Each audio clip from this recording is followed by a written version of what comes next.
Yesterday, I received a very good question from Dr. Outreach about how do I cope with stress because of I'm living alone in Europe.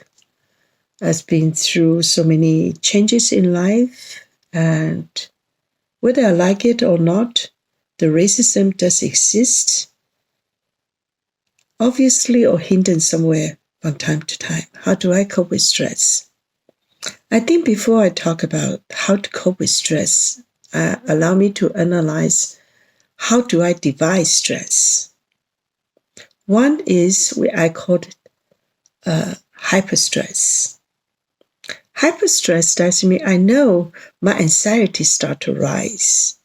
And that, if I realize in time, I am able to convert that hyperstress to become a motivation for me to take action, to do some changes, to take actions, to achieve something else.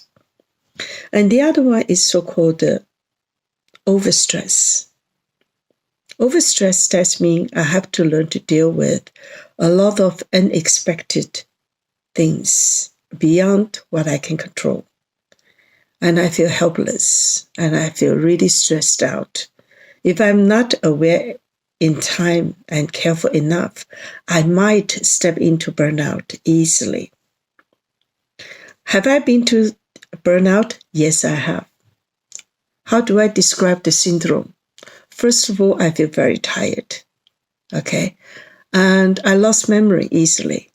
For example, when my colleague called me from in China, at that time, because of time difference, when they call me, when they saw online, they immediately call me, and I said, please only call me when I'm in the office in front of the computer. Otherwise, I do not know what they're talking about. I disconnect myself from anything. So I was awake, my brain is blank, and I feel tired. I feel like to cry easily. I cannot control my emotions. And I just feel like an animal, want to scream, like shout, and so much outburst energy inside at that moment. I know I'm very, very close to burnout. Luckily, in my life, been through several phases like that. I called timeout, and I start to do something about it. I never really step into uncontrollable burnout. So that is the first thing is you have to learn how to divide stress. Now, when I was in the situations alone, okay, under the bullyism, under the physical threat, emotional threat, at that moment, actually, I enhanced the intensity to communicate with myself. I asked myself a question: what is happening? Use my logic, put things in structure, try to understand, analyze the situations. There was a time I cried the moment I was awake, okay?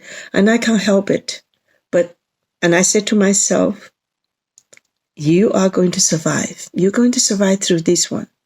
So the first thing you have to do is check your health. To understand how is your health situation. You need doctor to help you with it.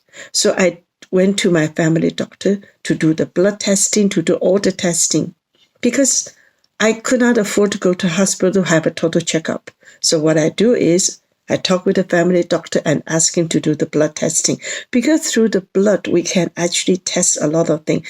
About that time, it is very important to maintain good balance in the blood, because that gives you energy first.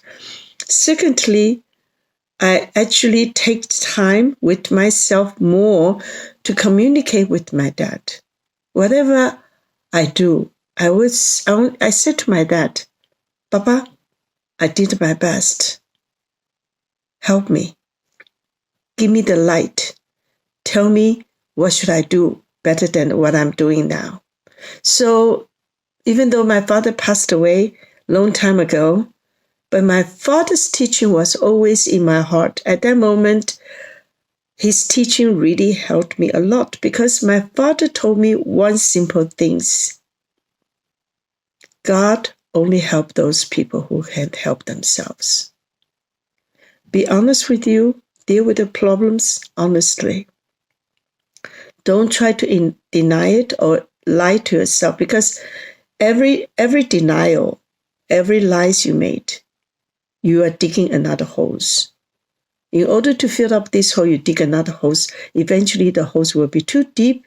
You cannot tell what is reality or not. And that moment, you will really lose yourself in this chaos. So stop lying to yourself, honest, and face the problems with consciousness. So my father was a light tower to me. So I know no matter what I do, I may not fail his teaching. So he was like a whip behind my back.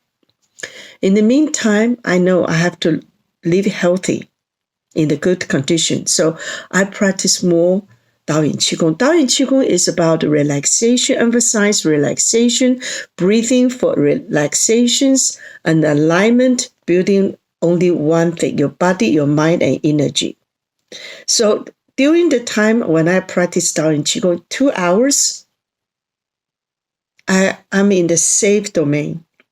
I was able to recharge my batteries, my energy in these 2 hours. Whenever I have time, I practice tea, because that also helped me to focus myself with tea and health. I like to share. At that moment, I even more voluntarily to participate volunteer job.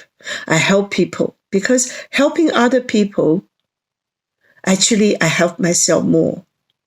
Especially help people to solve the problem, I help to solve my problem as well. That's how I deal with my stress.